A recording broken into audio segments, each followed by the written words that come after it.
حضرت سیدہ زینب نے پوچھا امام حسین سے کہ سارے زمانے نے روکا ہے، ٹھیک ہے آپ حق پہ ہیں، یہ بھی سب نے کہا آپ حق پہ ہیں، پر روکا بھی سب نے، آپ روکے کیوں نہیں؟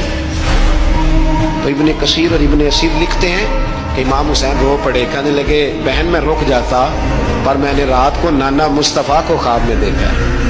تو حضور نے فرمایا حسین اگر آج یہ رواج پڑ گیا نا یزید جیسے لوگوں کا تو قیامت تک پڑا رہے گا، پھر لوگ کہیں گے کوئی نکلا نہیں تھا تو ہمیں بھی نکلنا، پھر لوگ ظالموں کے سامنے گردنیں جھکانے کے عادی ہو جائیں گے۔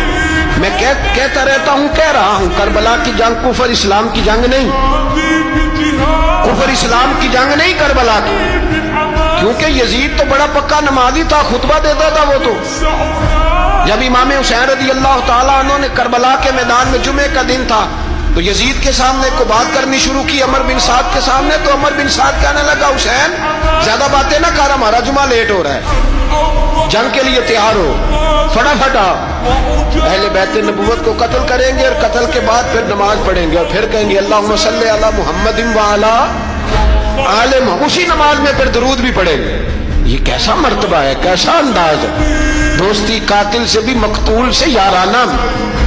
امام حسین نے حر بن یزید امام حسین سے کہنے لگا مجھے حکم ہے آپ کو روکنے کا، آپ آگے نہیں جا سکتے۔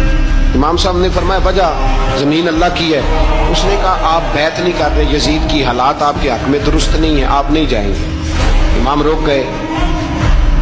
ظہر کی نماز کا وقت ہوا تو حضرت علی اکبر امام حسین کے بڑے صاحبزادے انہوں نے اذان ظہر پڑھی تو حر بن یزید کے لشکر نے امام حسین کے پیچھے نماز ادا کی۔ کہا بھئی تم مقابلے میں آئے ہو نماز پیچھے پڑھتے ہو؟ کہا حضور مقابلہ تو تلواروں سے کر رہے ہیں پر ہمارا دل تو مانتا ہے نا کہ مصطفیٰ کا نواسہ بڑی شان والا ہے۔ حر بن یزید نے 3 نمازیں لشکر سمیت امام حسین کے پیچھے پڑھی ہیں، 3 نمازیں، ظہر اثر اور مغرب۔ پھر امام حسین کے سامنے شرائط پیش کی کہ آپ کو یہاں گھیر لیا گیا ہے، یہاں آپ بیعت کریں گے، یہاں جنگ کریں گے، 2 ہی باتیں۔ امام حسین نے فرمایا نہیں بھائی بیعت تو میں نہیں کرتا، اس کے علاوہ تم جو کہتے ہو میں کرنے کو تیار ہوں۔ اس نے خط لکھا، عبید اللہ ابن زیاد کو ایک بندہ دوڑایا پیچھے کوفے، چند میل پہ کوفہ تھا، کہا وہ نہیں مان رہے، کیا کرنا؟ تو حسین ابن علی ہے، میں زیادہ دیر انہیں روک بھی نہیں سکتا۔ انہوں نے پیغام دیا حر بن یزید کو کہ کرنا کچھ بھی نہیں، ان کا پانی بند کر دو، بلیک میل کرو، کھانا پانی نہیں ملے گا، چھوٹے چھوٹے بچے ہیں خود ہی مان جائیں گے۔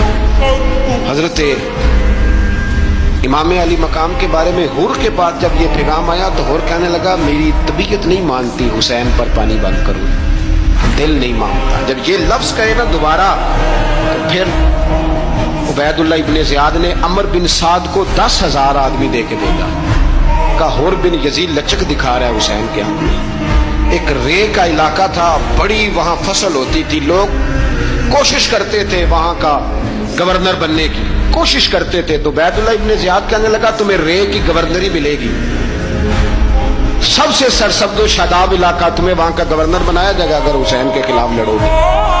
یہ اتنی زبردست ہوتی ہیں گورنریاں کہ گورنریوں کے لیے لوگ نسل رسول کے خلاف بھی نکل آتے ہیں، یہ اتنی تگڑی ہوتی ہیں، اتنی جلدی وفاداریاں بدلتی ہیں۔